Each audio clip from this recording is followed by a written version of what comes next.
fractures. A fracture, all that means is a broken bone. And there's 4 kind of distinctive types of fractures. There's something I would call a closed fracture, where the bone has snapped in half, but it's actually still inside, nothing sticking out. Then we have an open fracture. That's where the bone is snapped in half and the bone is sticking out of the body. So an open fracture, an open wound. Then we have a complicated fracture. That's where the bone is broken, but it's caused another complication, such as piercing a lung, trapping a nerve. And then we have a green stick or a hairline fracture. This is quite common in children because the bones are still quite bendy. Now all these fractures are going to be very painful. There will be swelling, there's going to be lack of movement. You might see deformity. In most cases though, fractures will be identified through an X-ray. So our treatment as a first aider is to immobilise the wound. So if I've broken my middle finger here, you need to be able to strap it to the other one to immobilise it so it doesn't move.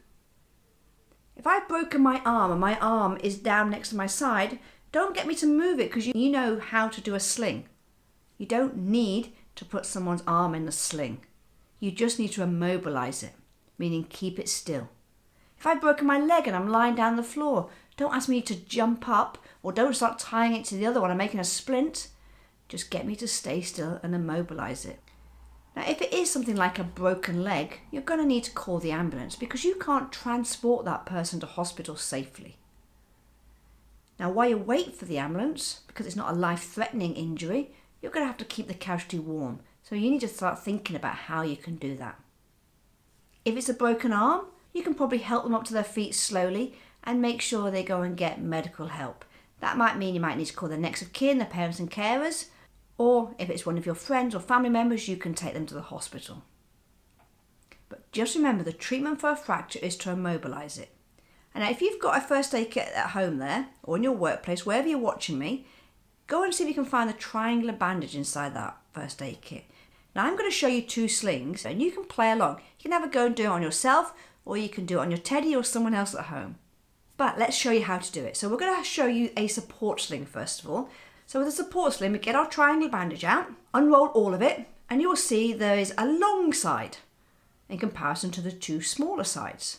Always hold the long side up and down. The point that's opposite the longest side is always going to go to injured elbow. But you need to slide it between the patient's arm and their body. So slide it all the way in and then just lay it over their shoulder. So you can see the shape of this triangle with the long side going up and down.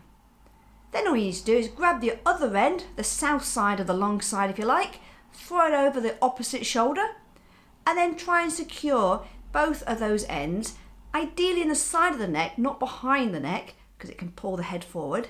In the side, just tie a nice little bow.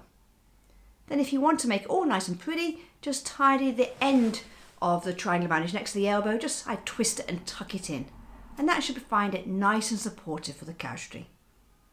So have a go. Just pause me now and have a go and see if you can do that with the triangular bandage you found. Or maybe you can improvise. Is there any way you can improvise? Some people might not wanting to go anywhere near them and are quite happy supporting their own arm. So you can improvise by telling them to keep their arm still and using their jumper or t-shirt as a sling and then safely pinning that in place or just holding it in place. That is a perfect sling because you're not causing any harm to that person. Just remember, immobilise it. So have a go. Just pause me now. Don't just practice on your favourite side. Have a go on the opposite side as well.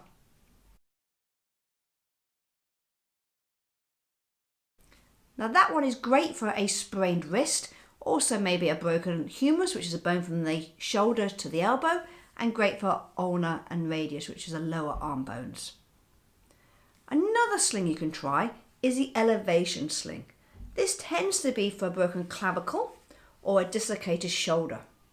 We used to use it for bleeding, but you would have noticed in the previous videos, we don't actually elevate bleeds anymore. There's no need to elevate them. So we do exactly the same thing with the bandage. We find the long side. The long side is always going to go up and down. But rather than going underneath the patient's arm, we'll just lay it over the top. Now the trick with this one is make sure you don't put too much at the top.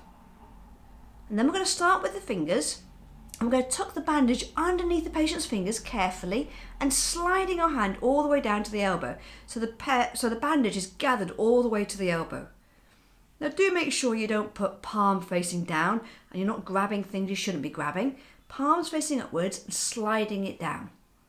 When you get to the elbow, you're going to gather the two ends together, so kind of twist, twist, twist, twist, to make kind of like a nice envelope. And then you're going to take it all the way around the back to join the other one. Being careful not to put the bandage over the top of the actual broken collarbone or dislocated shoulder. It goes round the back. It should feel nice and secure.